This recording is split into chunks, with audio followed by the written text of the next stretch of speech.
primary ignition. This is Star Wars. Look out! Core World News. You may fire when ready. From the bright center of the galaxy, I'm Grex Kondak, and you're listening to Core World News, your all-in news service providing in-depth coverage of all the latest stories from around the galaxy. Now, the news segment rundown for July 21st, 2022. News and Notes Special Report. All right, thank you very much, Grex. Welcome everyone to another edition of Core World News. It's another week, some more Star Wars news. In fact, we haven't covered the news in a while, despite our moniker. And so we're going to do some of that and just sort of kick it around a little bit this week. I wanted to, start off first by welcoming Adam back. Welcome back from your sojourn through the galaxy. You. Good to be back. It felt wrong exploring Barleth without you, Adam. Yes. Yeah. And we should also apologize because Kofan Ferris is a they/them. I'm pretty sure I used the wrong pronoun. Yeah, I think we may have used it a couple of times the wrong way. And it's just good to acknowledge that right off the bat. But that was actually exactly that segment. We really wanted to be there with you, Adam, because Afra is, I know, right up your alley. You know me. I love talking Afra, and you know I won't go into a lot, but that arc, or that first part of that arc, it is, you know, right back to the dark archaeology, which I love. So I was really enjoying it. Any other notes you want to add in here? This is your time, Adam. No, really not. I just reread the series yesterday and today, and you guys covered it all. Like I honestly don't have anything to add. You said it all. I agree. I think, you know, Grant, I think you suggested that Tag is going to end up fighting or getting up a confrontation with the now I can't think of the thing that's called, but whatever the power source that is taken over Afra. The Ascendant technology. The Ascendant technology. The Spark. Wait, is it the Eternal Spark? The Eternal Spark. I think you're right. I think that's definitely where it's heading. But I'm looking forward to it. Yeah. Okay. I disagree. I think part of it is you guys were both arguing that it might be something mystical. I still think it's scientific, even with the.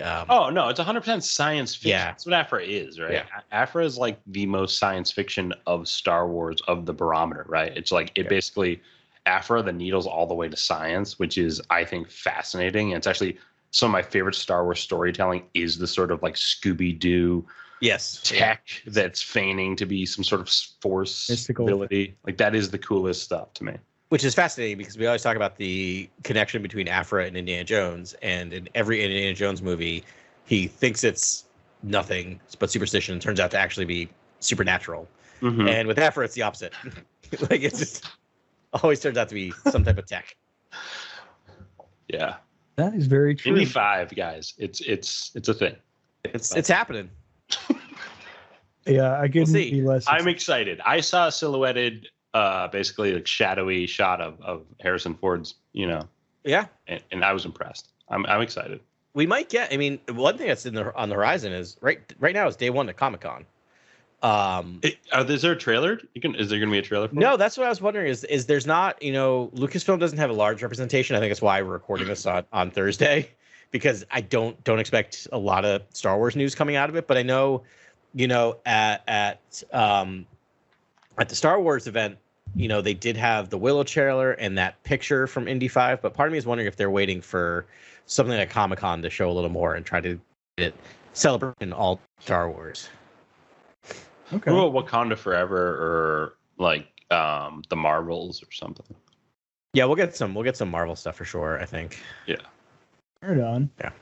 Well, we did get a little bit of Star Wars news this week. We found out that the Andor premiere will be 2 episodes. That'll be on August 31st. And then, Adam, you found some other news, too, but that actually just popped up about the directors. Yeah, so what's really interesting is this is actually more about season 2. So the structure of season 1 and season 2 are going to be quite different. Both seasons are going to be 12 episodes long. We know that the entire series of Andor takes place 5 years, right? From 5 BBY to 0 BBY, right? Because it butts up right against Rogue One. Yeah. Yep. Wait, it's not going to explore like 18 BBY or like, I think through flashbacks. Wars or I think like through flashbacks, but I think the main BBY, like, arc is the 5 years before Rogue One. Yeah. And it seems like season 1 is going to be really taking place almost exclusively in 5 to 4 BBY, and then season 2 is going to be 4, 3, 2, 1. Basically, they're going to be kind of the last 4 years. Yeah, the last 4 years over the course. Yeah. Of the Yeah, I mean that's interesting because the rebellion really doesn't form until those last 4 years before the Battle of Yavin, because in Rebels you're basically seeing the Rebels. In the Rebels, you're seeing the Rebel Alliance establish their first base, essentially. Yeah, I wonder if the first season is going to be really focused on Cassian, right? And a lot about Cassian's journey. And then I wonder if season 2 is going to be more about the rebellion, right? More about forming the rebellion. And so Gilroy was actually at Celebration and talked to someone who was from Empire Magazine, and this just came out. It's funny because Celebration was a while ago, but they must have held on to this, getting close to premiere. But he said that directors work in blocks of 3 episodes, so we did 4 blocks in season 1 of 3 episodes each. That's how they did it, and then what they realized is for season 2, they could change. They could do something with that. And so basically it says we looked and said, wow, it'd be really interesting if we come back and we use each block to represent a year. We'll move a year closer with each block. So each 3 episodes are going to be a block. Yeah. And he says, from a narrative point of view, it's really exciting to be able to work on something where you do a Friday, Saturday, Sunday, and then jump a year. So it seems like the season 2 is going to be 3 episodes, going to tell a very contained story, and then jump a year in the future, which is really interesting. Yeah. That's fascinating because that's interesting because you'd think people were probably drafted into Imperial service in the early years of the Empire's, initial rise, right? Like in the first 5 years, you'd think like Mon Mothma would have been like, I guess, I don't know where Mon Mothma is at that point, but like you'd think people would be, the Empire would be interested in people, or they'd be going through like the advanced legislation as like youth legislator sort of like program with the Empire. Like they would be like drafted into the Empire pretty early, right? Because like the Empire would probably be controlling all like like 20 BBY to 15 BBY. Right. That's when a lot of that's the burgeoning Empire. Well, when was I mean, like it looks like in the trailer, it looks like Mon Mothma was in Imperial garb like at one point.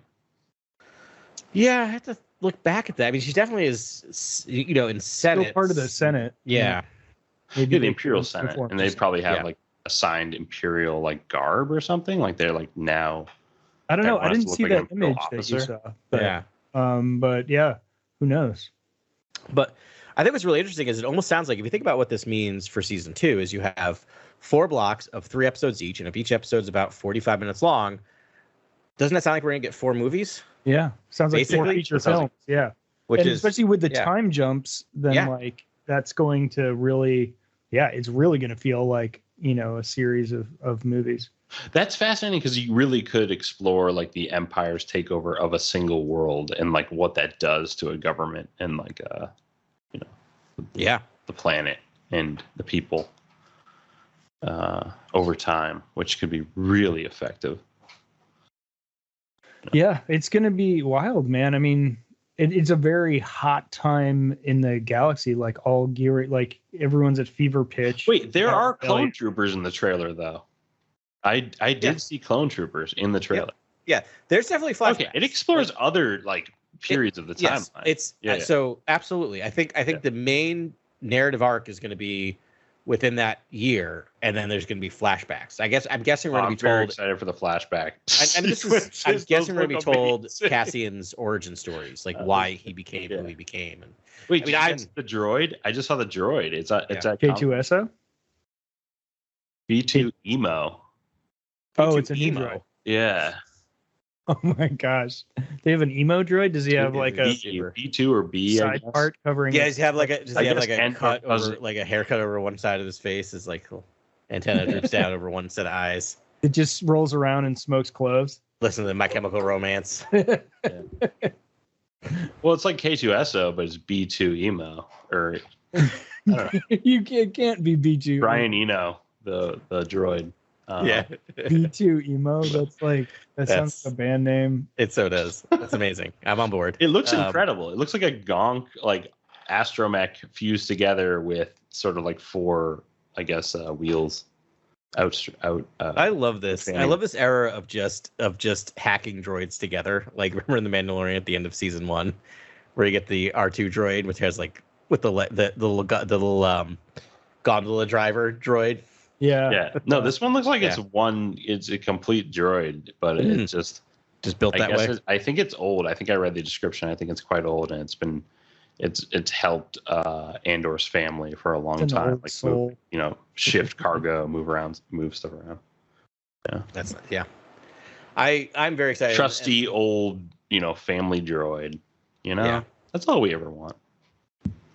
And again, like, the thing with Cassian is, I think that we're kind of not sleeping on, but not talking about a lot, is that, like, and I just mean we as in like the collective we, is that the first season's 12 episodes long. That's long we haven't gotten that long of a season on Star Wars. And in fact, like, so many of the seasons of like television seasons. I saw a recent press photo, I think, of Andor, of Cassian.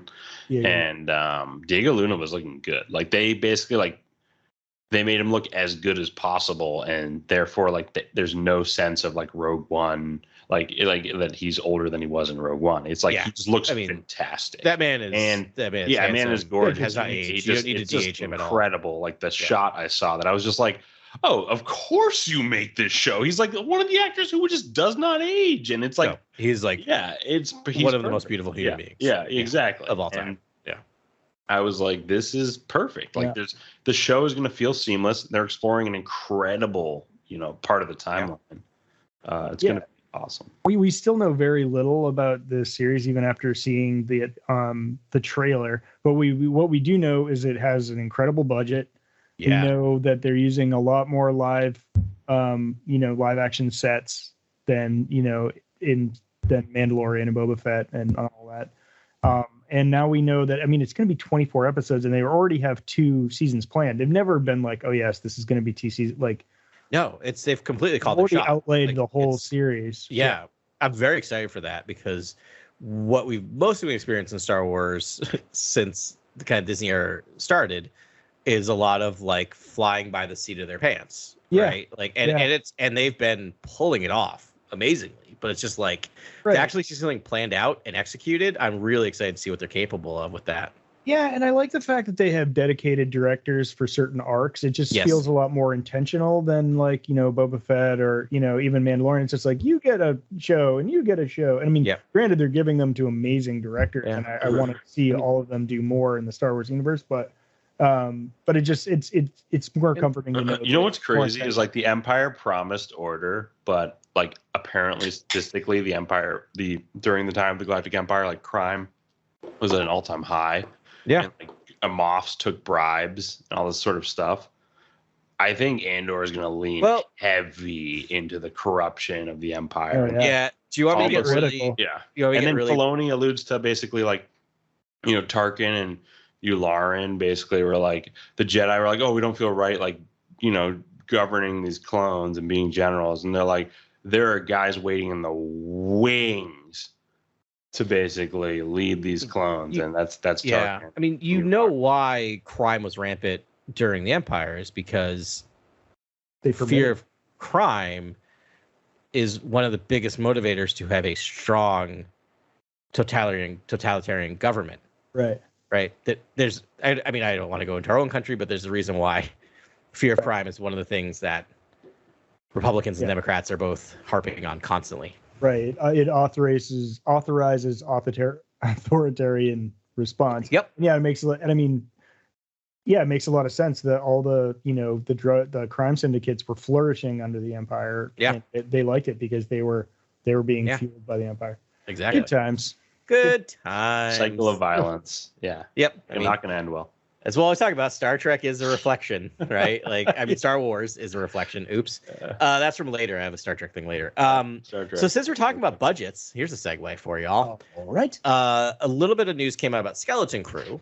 Nice. Yeah, not a ton, but Hollywood Reporter got the rundown on the budget for season 1. And the budget for season 1 is 136 million. Whoa. Which is about a third higher than Mandalorian. So they're spending quite a bit of money on this one. It's still nothing like, one thing they point out is like WandaVision, Loki, and Hawkeye were all between 150 and 225. So it's not quite to that level, but like they're spending closer to the budgets of Andor and Obi-Wan a little bit on Skeleton Crew, which seems to be like that. Like, I think basically what this suggests is not that they believe more in it, but they're seeing returns on the Star Wars investment, and they're starting to reinvest. That's the only way I could imagine them permitting it. I mean, it always comes down to the dollar. I'm just really glad it's happening because they're making really good content. You know, it's like you've got all of these like great directors and writers lining up to try to like put their vision on the screen in this amazing like IP. Wait, guys, could Skeleton Crew not be Huyang like during the High Republic, like doing a gathering or something? I mean, I can tell you it's not because it's part of the Mandoverse. Which unfortunately, sorry to burst your bubble there, Grant. I mean Mandoverse. I'm sorry. Sorry. I meant Mandoverse. Do you think it could? Oh, I guess not, because then that's post. So, yeah. I'm sorry about that. Your apology accepted. I really thought that'd be a great show, though. You want to like? I agree. Do, like, Jedi battle. I love that show. 100% gathering. I'm in. Yeah, the Huyang Skeleton Crew is during the Mandoverse. It's Jude Law. That font is all rusted. It looks like it's like he's taking out some sort. He's a freighter pilot or like a transport pilot. Something he's like bringing that. people somewhere With kids. Yeah. Kids somewhere. Bringing like a younger cast group of cast members. I might be like too excited for a Jude Law Star Wars. Can you be too excited for that? What's too excited? I mean, I was just thinking what Jude Law could be in Star Wars, and I was instantly like droid, and then I was like, what's not a droid? What else could he be? I'm just like a chiss. Like that would be cool. Oh, he would be great as a chiss. But Jude Law is one of our best character actors that we won't let be a character actor. Right, exactly.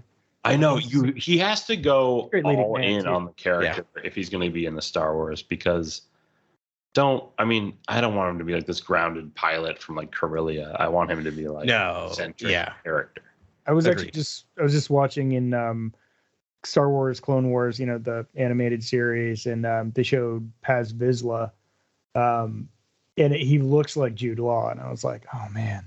Yeah, that's animated. You're right. Actually, you're exactly right. I didn't think about that, but yeah, totally. That's uncanny now that you say that. Yeah, of course, with John. He's another Vizsla, and like the Jon Favreau Vizsla is like the gruff, like a cousin or something. Yeah. Okay. Well, actually, no. I think that is Favreau as Paz. Yeah, Favreau is Paz, right? Yeah, but it looks just like Jude Law. I mean, if I was voice acting, if Jude Law became the face of like the Mandalorians and like him, Tamar Morrison, Pedro Pascal, I'm like, that is a legendary crew. Yeah. Yeah. He's pretty sweet. Who knows what they'll do with him? I mean, maybe he's a nondescript pilot, or maybe he's something cooler.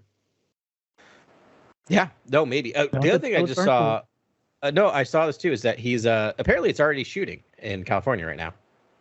Great. So I didn't realize it was already up and running, which is amazing. Yeah. I mean, so Obi-Wan was like a triumphant success. Critics, fans, like it just is one of those things that's kind of roundly loved, and I have a feeling based on early buzz of Andor we're gonna get that. Right? It's really interesting. Like Star Wars decided to like step back from the movies for a bit, right? Like Book of Boba Fett notwithstanding, which it was the most watched, I think, and it did well, but a little more divisive in terms of critical feedback and discussions, and positive. I don't mean in a toxic fandom. We'll talk about that in a minute. But what I'm trying to say is like they're gonna have two, I think, mega successful shows in a row, right? Yeah. With Obi-Wan and Andor, and it's gonna be interesting to see how they capitalize on that, right? Like we may be gearing back up for like we thought we were at peak Star Wars and we didn't even realize. Yeah, because it's gonna start raining Star Wars. I mean, Bad Batch is gonna be like shortly following Andor. Yeah. Like Ahsoka is gonna be hot on its heels, and then it's Andor season 3 is coming. Yeah. I have to think Ahsoka might open up like the larger sort of like cross show event that they I think had you're planned right. basically, because Ahsoka basically seems like it's going to tap into Thrawn. It seems like it's going to tap into where Ezra's Where is Ezra? Obviously, is like the lingering question that's Yeah. in all of our minds as Star Wars fans. I mean, if you haven't watched Rebels yet, like check it out. It's a fantastic story, and it ends on a cliffhanger, and it's a cliffhanger as beautifully done as the end of Clone Wars. It's like it's just as perfect of a button on that whole story, and I think it's cool, and it's a great lingering mystery. You know, given how whatever your take is on the mystery box and that whole ideology, it's really cool how they it's kind of open ended. You know who's like a character that just hasn't been resolved at all, but like is right there in the middle of the Mandoverse. Jason Syndulla. Oh, You know, yeah. he's gonna show up at some point. And Well, wouldn't Jason Syndulla be the best pilot to ever grace the galaxy? Because he could also be force sensitive. A force in a Yeah, and he's been riding cockpit since birth. Yeah. Yep. Or co-pilot. Ben's been keeping track. Ben's like, this might be the best pilot ever. But like, there hasn't been a syllable written about him. He had like a little blip at the end of. Wouldn't that be your Rogue Squadron though? Wouldn't it be like post Tross? So like he could be in that. Yes. Rogue Squadron. I don't know. So as I remember, and I'm trying to Google fast, that sounds very similar to Corran Horn. Whose name we already encountered in Obi-Wan. Right. But in old EU, he was Corellian security force and then became part of Rogue Squadron. And he did not realize he was force sensitive until like much later in his life. So he's like an amazing pilot and did not realize he was, and then became an amazing Jedi. But part of it is that he was force sensitive, and Luke kind of went like, you have the force, right? Like you know that's what's going on. And he kind of gets trained. It becomes a Jedi. That can be cool.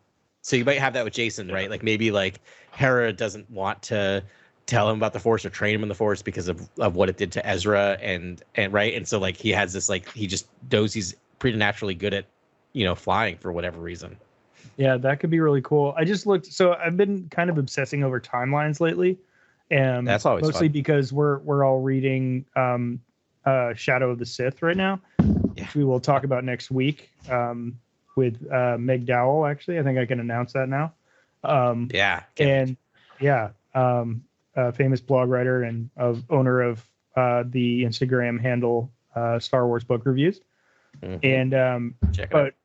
Yeah, so I don't know. There's certain characters in that book that I've wanted to look at the names and all that. But so I just looked up Jason Syndulla, and he was actually born in the year 0 BBY, which is kind of interesting. So Mandoverse is 9 years ABY, and then getting there. So he's that's a tell for the end of Rebels then. So how old is he in the very last shot of Rebels? Because he looks to be like 5 or 6 in that shot. Yeah, well, it could be. They also show stuff. So that is the time of Mando, basically. Filoni was like, we have a timeline for a Boba Fett-like character. It's basically where my show ended, and we can basically work around it, but ultimately it has to get back to Sabine and Ahsoka finding Ezra, because that is the larger narrative. Well, he could be, so he could be a child actor in that show. I mean, I'm pretty sure actually we see Harrison Syndulla in the Andor promos. In the Ahsoka promos. It was a very handheld camera copy of the Ahsoka trailer from Celebration, but we definitely see her in that. Yeah. So if Syndulla is showing up in the Ahsoka show, then we might see a young Jason Syndulla there. But he's going to be an interesting character.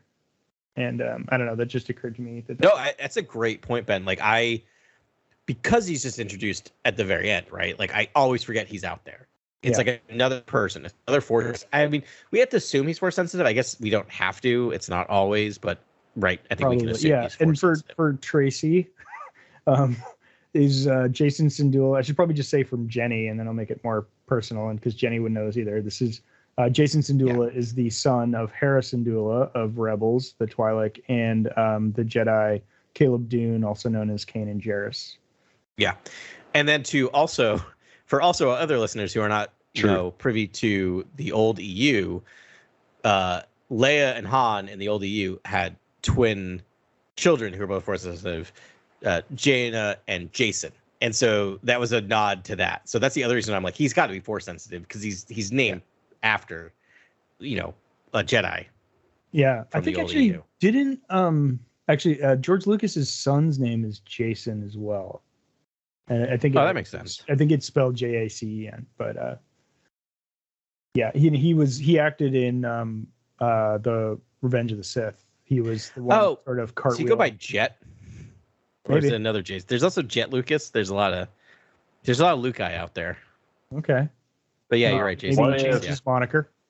What if at the end of this large event, like the New Republic fleet takes out all the remnant Imperials, and it's like Jason Syndulla is flying an X-wing, just taking people out at the very end That'd be cool. of the Mando. Yeah, the whole story.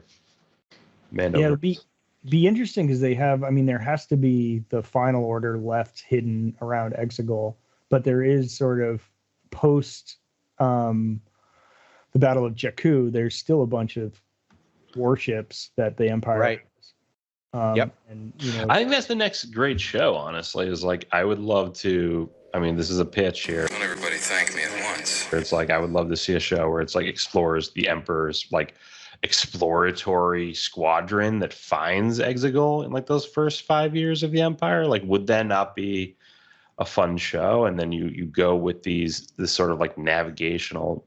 There's a navigator. There's a acolyte of the beyond. There's a bunch of pilots, and they're like higher ups in the Navy. Like, I be agree. Yeah, that'd be a fun show, like an exploratory show, but it's the bad guy. It's like bad Star That's the thing. Is that's the thing. Like we had, we're getting the acolyte. We don't know a lot about it, but we know it's High Republic and it's dealing with dark side. But I would love a Mandoverse time period / original trilogy time period dark side show or bad guy show, and not to glorify them, but just like. They're so interesting, and there's got to be some interesting characters. Wouldn't it be like dog eat dog, and like they would all take each other out, and just be like, like the Sith, basically? Will be a lot like this book we're reading right now. Shadow of the Sith. Like there's a lot. I just give them some more screen time. It's so compelling to see like dark side. Oh yeah, it's the best. I think there's also storytelling happen. So there's I'm thinking of old EU, because again I'm working my way through. So here comes playing bingo. Adam starts referencing really old Star Wars books. But Gilead Paleon is an admiral from who survives basically being part of the Empire,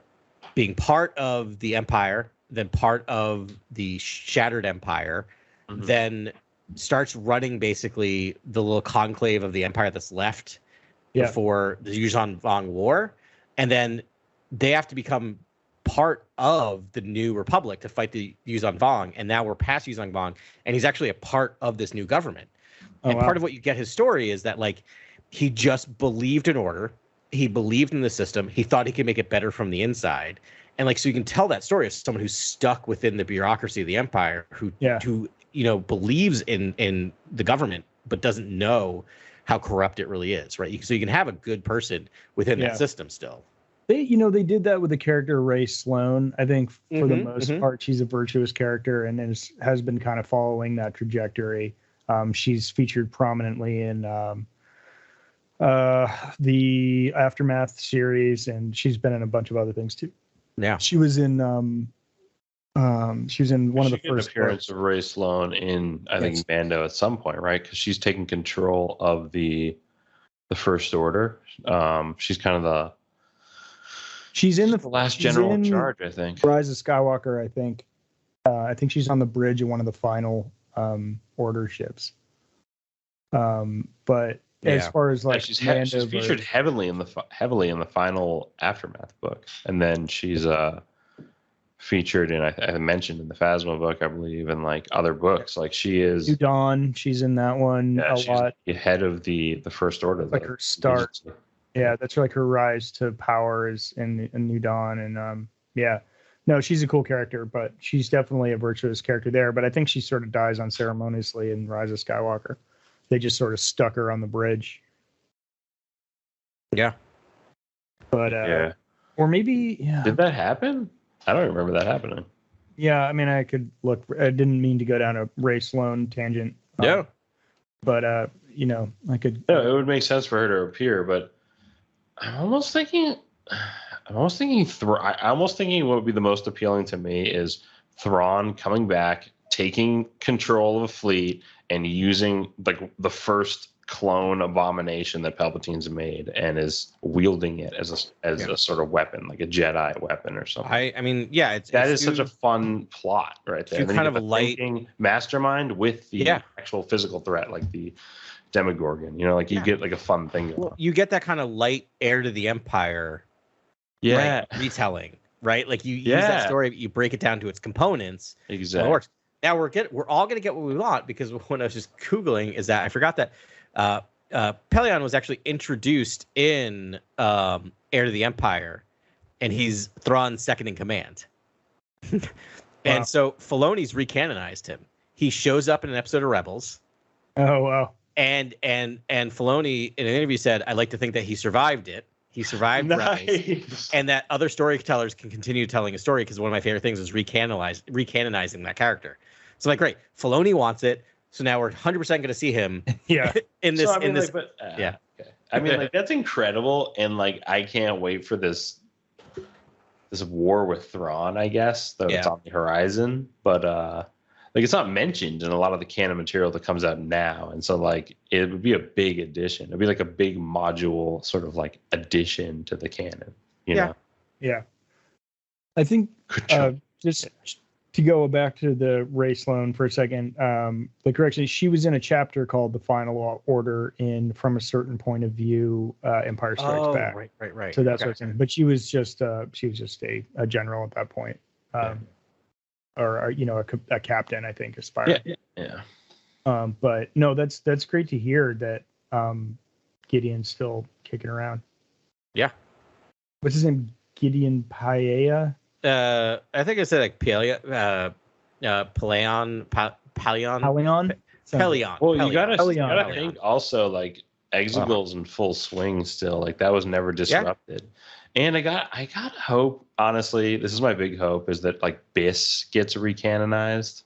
Mm-hmm. Tell us about Biss. I think that planet is so cool, and I love the idea of like the Emperor's Citadel being there, and it's not Coruscant. It's not like the center of the galaxy. It's just like, I guess it is still at the core if you look at the map, but it's interesting that it's kind of, and like I guess there's like notes. If you look at it in like Wikipedia, it says like it was discovered 32 BBY or something like that. Like it was recently discovered. I was like, what? This planet was like just discovered. It's like this mist-laden, like acidic sort of like acid rain planet. I don't know, it's just a cool planet. I was like, I hope this gets recanonized. And I guess that's where some cloning happened, and that's where the Eye of Palpatine, I guess, like was for a minute or something. I don't know. Look at the old legend stuff. Yeah, I mean, it technically is in canon, but it is. It's on the new. Other than it exists, basically exists is the only thing we know. I mean, can you just exists? Yeah. I think this,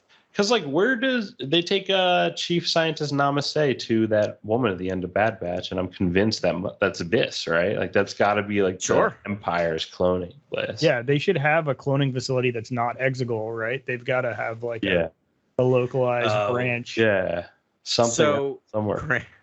Grant. So Biss. I'm also googling very quickly. So that's the Dark Empire planet. That's the clone of Empire and Luke's fall to the dark side. Yes. In the old canon. Yeah. That's where his citadel is, and I think there's like super weapons, world devastators or something. That's right. Yeah. Good times. Yeah, that's a great planet. Super cool. I remember that now from the comics. Yeah. So cool. Well, we're burying the lead on the most important story of the week, which is Simon Pegg. So I know nothing about this too. I'm just hearing this with. It's the internet being the internet. Yeah, Simon Pegg nominated the Star Wars fandom is the most toxic fan base. That's my share. Yeah. And I Sorry, that can't was- argue with him about that, honestly. Yeah, I know. Like, he's not wrong.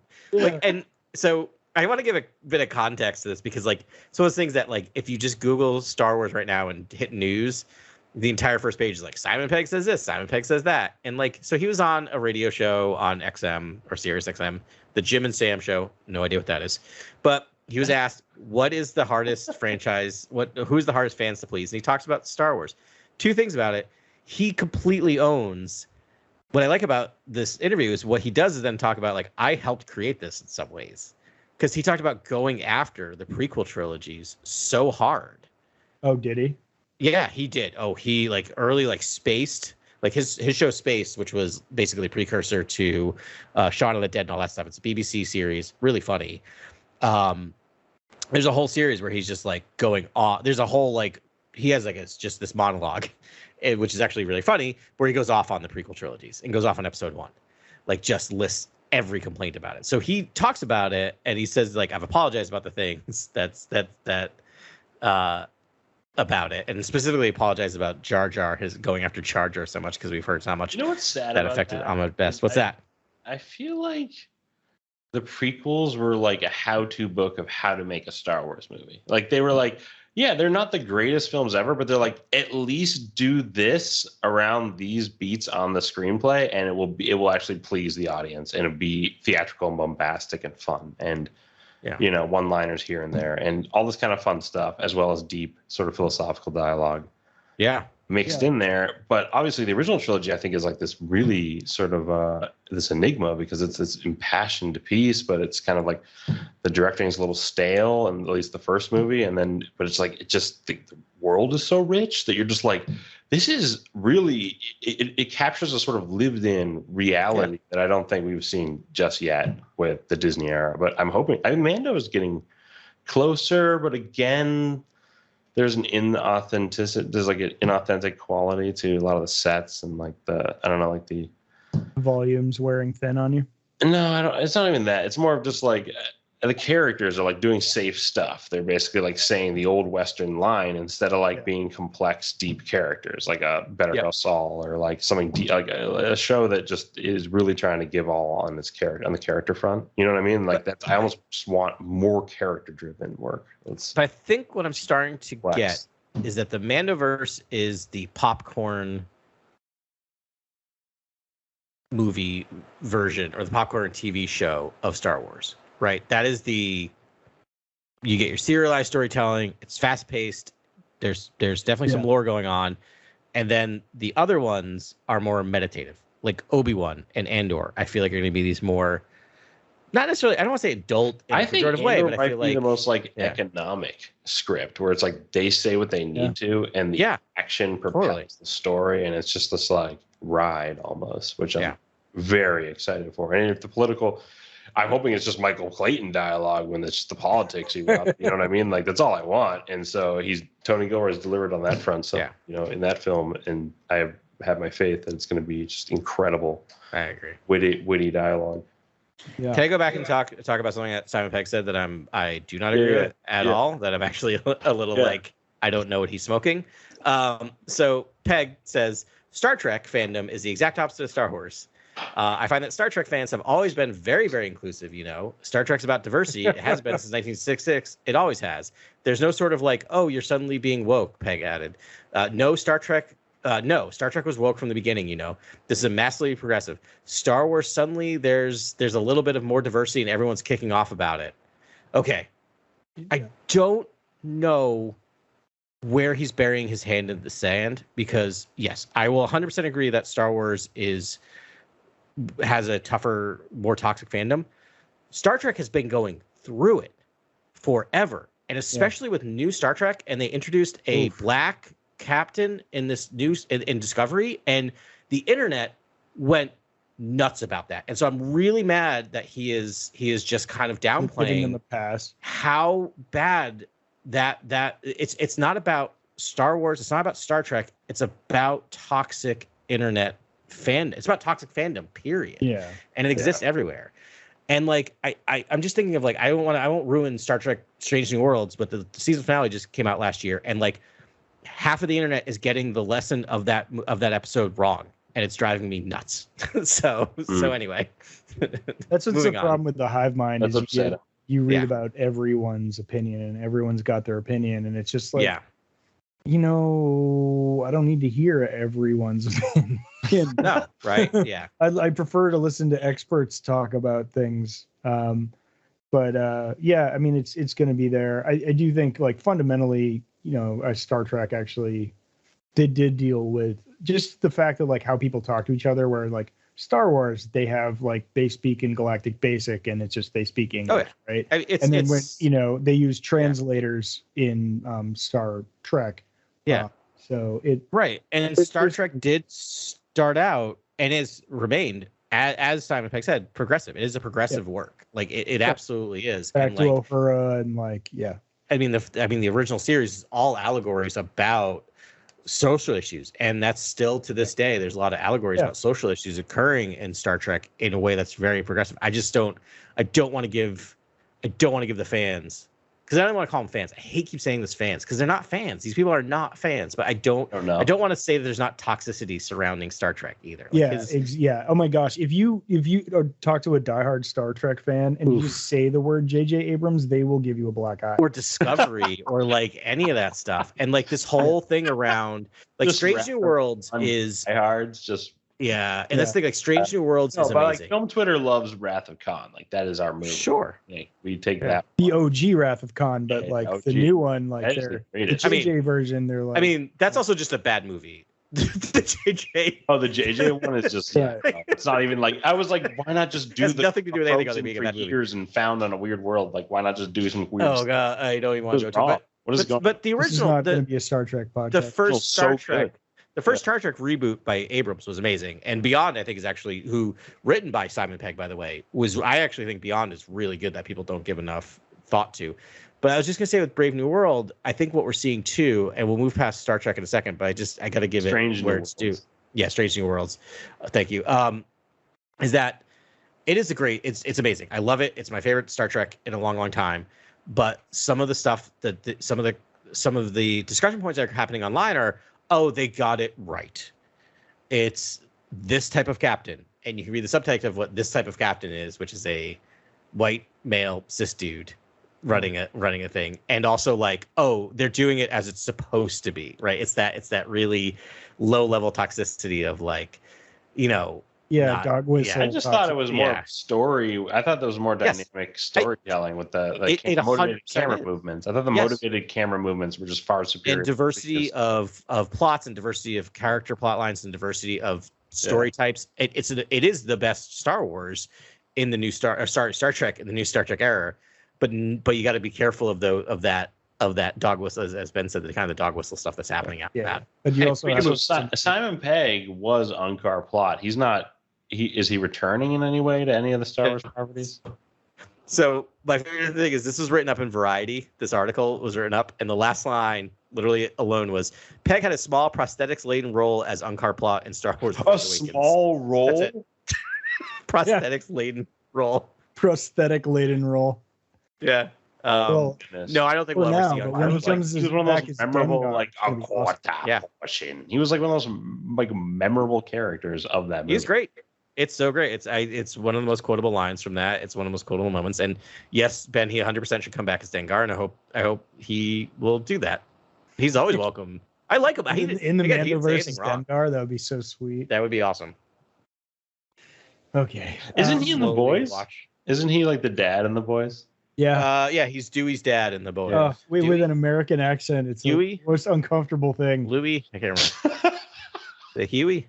It's just so wrong. It's like, dude, just be British. I mean, it's not that he's even bad at it. It's just this weird juxtaposition that my brain can't like process. He sounds fine. It's not like Benjamin. It's not like Benjamin Cumberbatch trying to do an American Wait, are accent. we at the end, guys? Are we at the end of our bad at it, but segment? No, he's good. Yeah. Are we at the end of our news segment? I don't know where we are. I think we're at the very end. I have one more pitch for a show, you guys. Jedi Trials. Hear me out. All right. Just Jedi. No, Trials. I will not hear you out. I already. And then roundly it's a dismissed stone. It's a stone labyrinth, and it's like Hunger Game meets like, I'm trying to think. I guess, Hunger Game meets, what's it called? Mirror Maze or something like that? Mirror or something? It's like, meets Divergent, but it's a bunch of Jedi just trying to survive these trials through like a labyrinth, basically. And it's like the original trials. Oh, so it'd be like an old show? Like what time period? Yeah, I guess old. Like, And Old it doesn't even need to be very specific about it because they're trapped in the labyrinth the entire time. Like 6 episodes. I think that's awesome. I think that argues for why we need or continue to need small limited series as well as made for Disney Plus movies. Like, that's why a small can't show. That's a small show, that? but it's like a lot could be explored there, I guess. With their stories and the threats in the maze. Yeah, the nature of the Force. Sure, nature of the Force. Yeah, deep exploration of maybe nature of the Force. Maybe it's a gathering type event that's like pre-Ilum. Maybe it's like a place where like there's more green crystals than blue, because Ilum felt like there's a lot of blue crystals in Clone Wars, and I was like, there's just one like green for like Gungi. You're a green crystal guy. I get that. And I was like, what about a place that's like more of a green emerald maze and like there's more green crystals and it's just like an Ilum but just a different world or something. Okay, you guys can have one lightsaber as your own forever and be a Jedi. Which lightsaber do you pick? Go.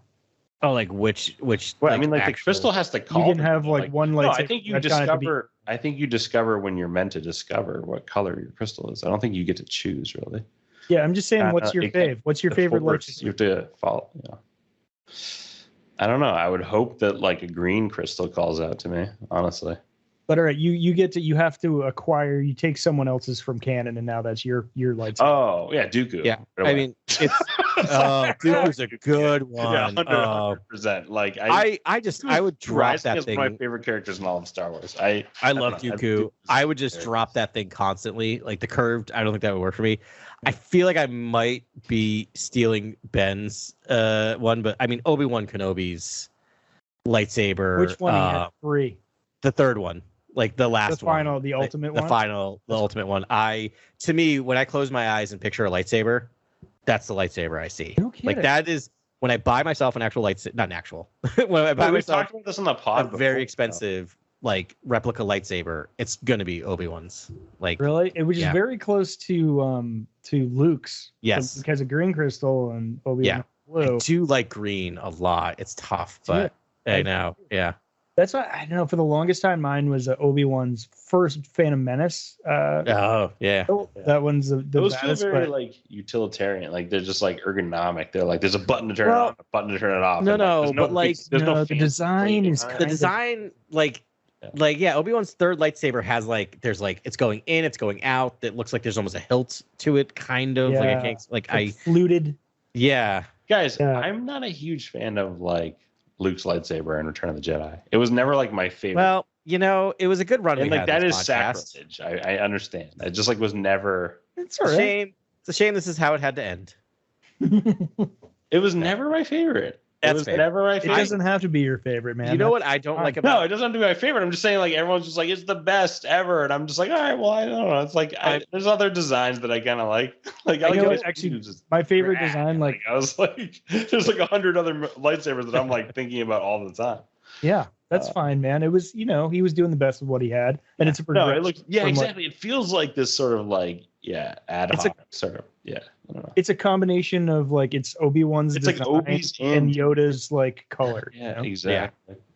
Mine actually, I think my real one though, because I just can't stop thinking about it, is Qui-Gon Jinn's. I think that's best design. Yeah, that one's green. Yeah, it's actually just super basic though. It's like it seems like. Yeah, but it's like black on one side. It has like an arrow shape. It looks like elegant. It also looks like exactly what you'd expect. You're like, can I get a lightsaber? And someone gives you that. You're like, thank you, and you walk away. Yeah. It's not like you wouldn't think twice. You wouldn't like. I think Plo Koon's is like. You wouldn't like this most generic like sort of. Oh yeah. Do you know why I'm kind of like meh on Qui-Gon's lightsaber? Since we're all going like. Yeah, it's like meh. It's kind of a lightsaber. It has like this. Like, it has this. Like that's what it looks like. You have it, but it has this black thing in silver. It almost looks like a wave crest. Yeah. In the middle of it, like it looks like he put like a decal on his lightsaber. You're like, this look Oh, cool. come on, but it's very 3D. It's like grippy. I always thought it was like grippy. I like a little I like the too, grippiness like, of it. Yeah, real Seems world. easy to for me. carry. It's a little too real world Yeah. for me. It's like doesn't feel like in the Star Wars I galaxy. didn't expect to get this much. Yeah, there's a lot of pushback now. It's really. I love how quickly it went from us to be like, you can't. That's wrong about Luke's their lightsaber, and now we're piling up Ben about Qui-Gon. I know, when I clearly have the best design ever. I mean, Okay. Dooku's was the right answer. That's why I jumped to it. 'Cause I had to jump on a safe. You're not home wrong. base. I was like, this is safe. It's so money. Dooku's is my favorite lightsaber. I just wouldn't want it. Yeah. Does that make sense? Like, not something you'd like want to talk about, but like it's kind I of just cool drop when it. you like. I don't know. Yeah. Look at Kane. It's all curved. So, yeah, I did don't you? know about Qui-Gon's. Qui-Gon's looks like a flashlight. I don't know. Oh, It looks like. Look at Plo Koon's, man. That one is like way more like a flashlight. I'm just saying it's a very elegant design for a more dignified age. Oh yeah, that's pretty basic. Yeah, Yeah, I like that. I think I had. It looks like something I'm not going to mention His on lightsaber here. hilt was like too thick for the hand. Like it's a very thick hilt, you know. Yeah, He's a big. If you're into a thick Yeah. hilt, it's he's a big boy. Qui-Gon's a big boy. Yeah. No, I mean- just like Moving on before I say something that's going to get us into the E territory. I was going to say, did you see that this week they people were commenting on, I guess, I don't know if the art was already out there, but some of the promotional or design art for Rise of Skywalker had Leia with the purple lightsaber. Oh yeah, I did read about that actually. yeah, I think I saw that as well. Yeah. That would have been cool. That would have been a nice Yeah. touch. I think it's like there's a lot of blues lightsabers kicking around, you know. You know what would have been wild in the sequel trilogy is if Leia just like busted out a lightsaber and just stopped. Yeah. Red. I would have been like, this is money. I don't know. I would have been like, ooh, like. Yeah, it's just a lot of retconning they need to do why she never busted it out until then. But I mean, still they did Yeah. it. It was kind of like she could have when you really think about what they built. Yeah. I actually love that story in Rise of Skywalker where like she had a vision and was just like, nope, I'm going to be a diplomat and not like a fighter after she already trained to be an amazing fighter. And then you know, had built the lightsaber and everything. And then it sort of got passed on at that pivotal moment to Rey. I love that. I mean, Leia is the rebellion. She is hope. She is the symbol of, the resistance, which is beautiful. It's such a gorgeous thing. But why can't she use a blaster and a lightsaber? I don't see the problem with that. Just always having a lightsaber at her. I mean, like, why I don't from a know, story like, standpoint or from like a yeah. Just I like don't I don't know why know. Finn couldn't have a lightsaber and a blaster and like break open Star Wars a little bit. I don't know. I mean, that's also what we are going to get at some point. I mean, next time we see Finn, he's running around with a lightsaber. Yeah, I just didn't know for sure. Yeah, it would also be cool if Leia could knight people just in like very tiny scene somewhere. Like I don't know, like just some crazy, like I don't know. I'm sorry. Just some mark the time. Something fun. I'm kind of into Leia's lightsaber, by the way. I just was googling it. I like that design, I have to say, because it is a little bit like Obi-Wan and Luke's, but it's got that like kind of gold. Yeah, her design. I think it's more my favorite. I think that's my favorite. I think in the Skywalker like family. I think her. It's pretty great, actually. It's super Art Deco. It's like it is very good call. It's totally Art Deco. It's like Coruscant in the prequel era, sort of. Yeah, it looks gorgeous. If I had money, I'd buy all the Skywalker's replica lightsabers and have them on my wall. Yeah, they're pretty gorgeous. I mean, the original Graflex is kind of beautiful.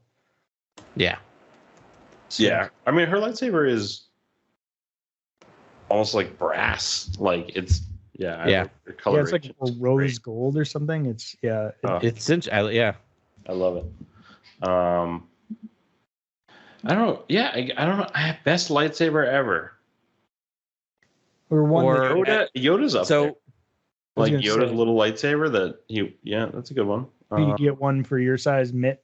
It's a very odd shaped lightsaber. There's just I just noticed that there's a lot of they really phoned in the designs. Wait, we're not talking about Ahsoka's lightsabers.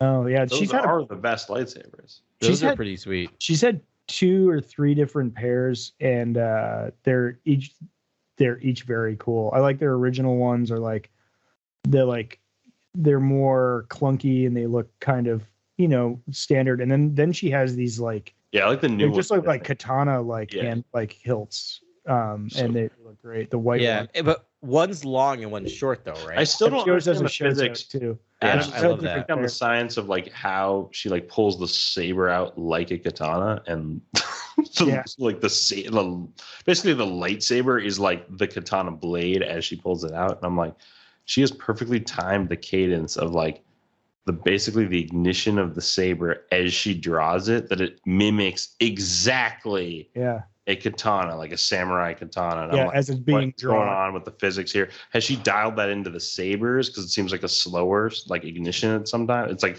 it's wild. Like she does some stuff with lightsabers, I think, in Clone Wars that you just don't see in live action. And I would love to see. I think that's the next like big front of choreography I would love to see is like Rosario Dawson, you know, just going like ham. Yeah. Yeah.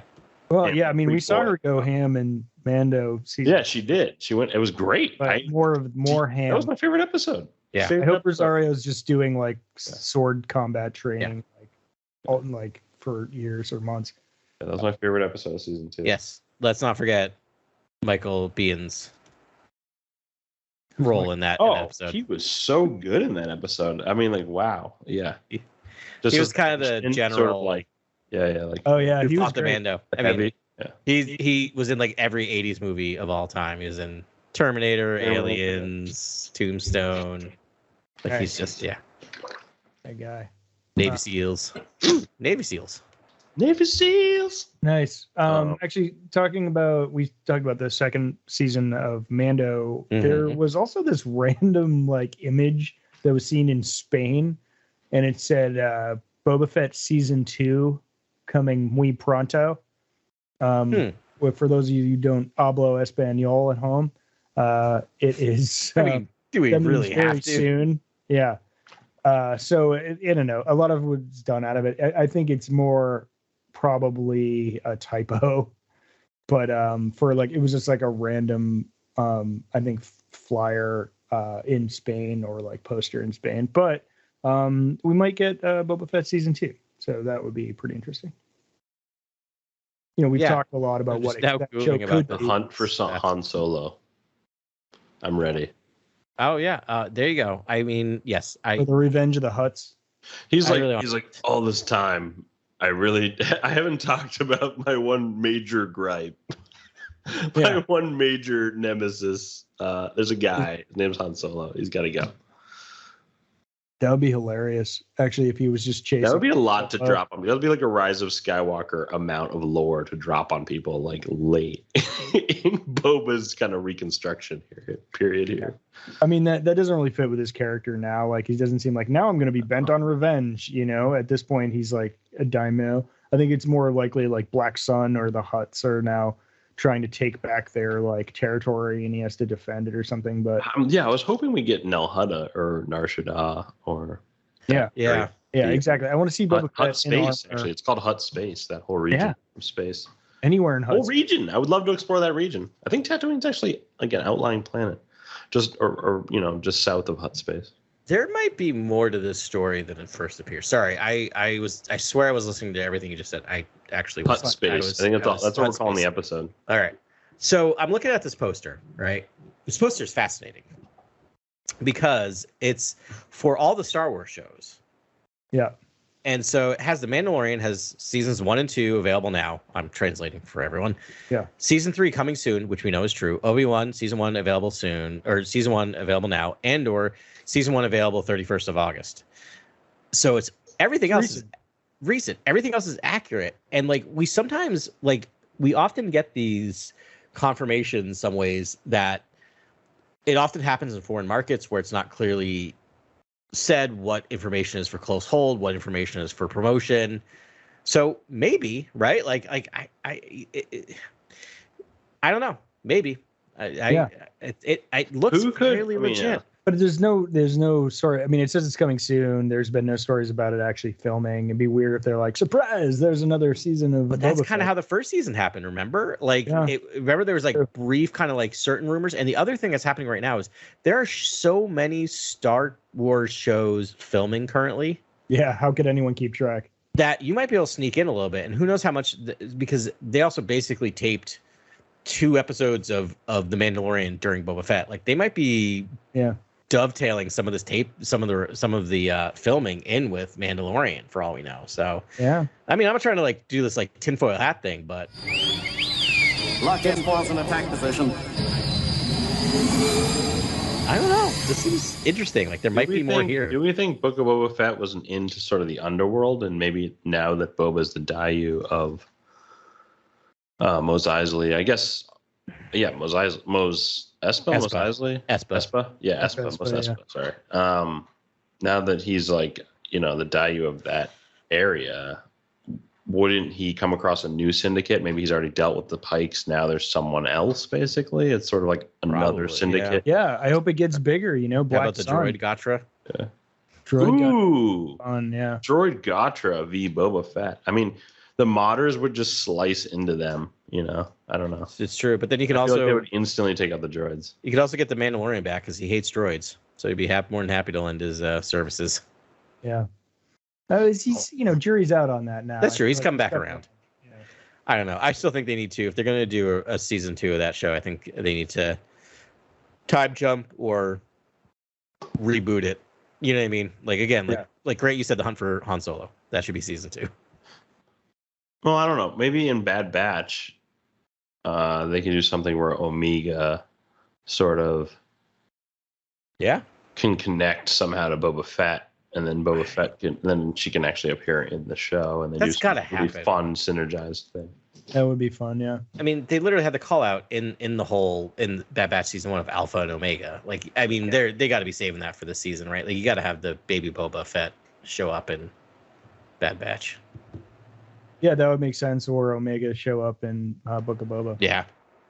I always thought it'd be cool if Boba Fett did explore Kamino again, and there's a cloning angle and his whole story. I was like, wouldn't it be a fun character to go back and explore the clones, given he's the template or like the unaltered template? Basically, I don't know. It's there's something poetic about. Yeah, there's a lot of ways to get him. There's a lot of ways to get him out of Mos Espa, but one of them could be he could be captured by cloners.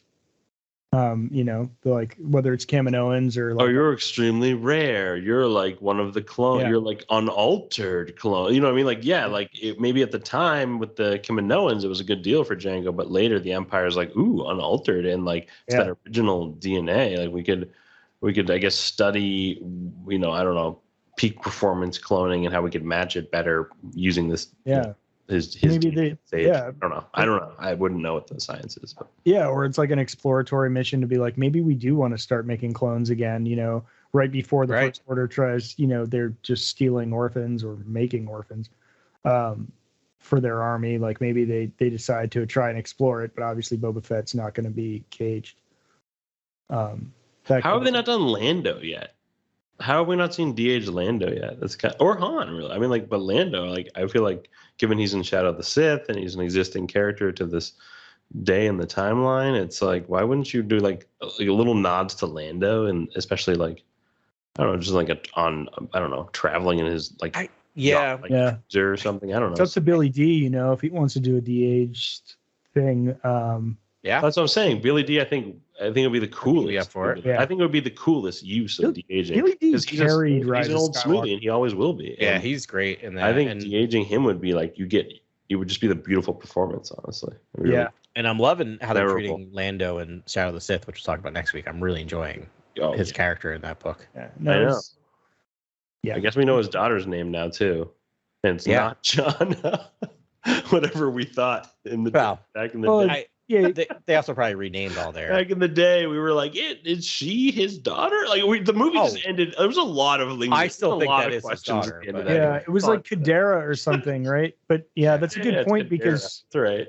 She was taken when she was 6, so should at least know her for a long. Oh, she'd be a lot older than what? No, she wouldn't. She'd be about the same age as. Anyway. We'll talk timeline next week. That makes perfect sense for his character, and I'm almost dying for the Lando show now, because that is that is so meaty, the drama of having lost your daughter, but now you're given into your sportsman sort of ways, and then getting the responsibility of becoming an administrator. And before he's on Bespin, I think he's on another planet before there, and before Bespin.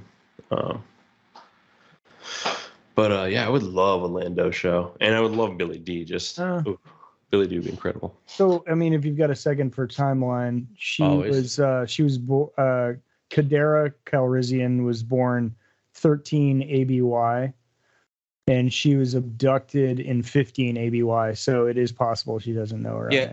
Well, and she was born between, and then Gianna was born between 12 and 15 ABY. Yeah. So that fits. so it totally works out. It's hard to talk about that because you don't want to necessarily say the two dark, complex people are related to each other in a movie. That's not why we're saying that. It's just the clunkiness of that. Like, hey, I lost my daughter. Like, yeah, you were the exact age my daughter would be, and you were kidnapped. And then not deal with that. Like, to at least be like, but you're not. Like, it's such a weird. Yeah, it's so weird. Yeah. I found out this cool thing on Wikipedia. But wouldn't you at 6 know your name is Kadara? Or she was 2. Oh, yeah, she was 2 when she was kidnapped because she's been missing for like 4 years or 5 years during yeah. There's a cool thing on Wikipedia where it hyperlinks years, and so you can see what happened that year. So, for example, in 15 ABY, Luke Skywalker begins training his nephew Ben Solo. The Jedi Order is restored, and Rey Skywalker is born. So those are all things. And also Kadar Calrissian is abducted by the First Order. So it's kind of cool when you just do those slices, you can see. So Jana could be Kadara. They could be. Yeah. Oh, yeah. The timeline matches up for sure. Yeah. They're both born around the same time, both abducted by First Order. So possibly, but I guess a lot of kids were probably abducted at that same time period by First Orders. Yeah. I feel like Rise of Skywalker insinuated it strongly enough. It really I felt it in the movie. I was like, oh, it's his daughter, but there was like no setup for it until we read this book, basically. Yeah. Yeah, it was random. The weird setup was in I think the visual dictionary for Rise of Skywalker. Oh, yeah, that was it. Yeah. That's when they first mentioned that his daughter was kidnapped. Yeah. Oh, those do come out the day of the release, so I should have read that, and then I should have seen the movie. That would have helped. We talked about it. Yeah, I wouldn't want the spoilers. I want to see it in the film version. I agree. I never look at it until after. But also, can we do the math on like the Emperor's first son real quick while we're on the I happen to have it pulled up. I think I know what it is. I think it's 14 BBY. You're close. 14. It's 12 BBY. Exactly. Is that like where's that listed? It's Wikipedia for I don't think they're right. I think it's 14. They might be wrong. Yeah. I think it's 14, honestly. Okay. Because if he's 33 when Rey is 5, and then you add 14 years, and he's 47, then you and that's TFA because she's 19, and he's 47. You minus 30 to Return of the Jedi. There's a lot of math going on. 17, right now. And then you minus 3 is 14 when it's Battle of Yavin, and then you minus 14 from Battle of Yavin, and it's 14 BBY when he was born, basically. So, all right. I follow none of that. 6 years after, and I'm a statistician. Did you follow any of that? I feel like no. I checked out there for a second. Yeah. So I missed one of the carry the whatever. Well, all I know is he was 33 when Rey was 5. He's 33 when he dies, according to Wikipedia. And Rey is 5 at that time or 6 at that time? I don't know. That's all we need to do is those two dates, right? Kind of look at those two. When was Rey born? No, she's no more than 5 or 6. ABY. So she's 6. So she's 5 or 6. 5 or 6, I think Ochi says, or someone says when they see her. It's like, yeah. So the girl no more than 5, or Lando is like no more than 5. And dies. Yeah, it's wild. Wait, that book is crazy. I can't wait to talk about it. Yeah, and we will next week. A week from today, we'll be. No, I mean, like, when did you say 12 BBY? 12 is what's listed in Wikipedia. Yeah. Okay. Yeah, that makes sense. I mean, that makes sense too. That works. That's before Obi, before Solo. Yep. It is the year that Vader moves into Fortress Vader. Is it? I think he did that earlier. He did that like 18 BBY. Hey, man, I'm just reading Is you. this the Wiki? Bring it up with Wikipedia.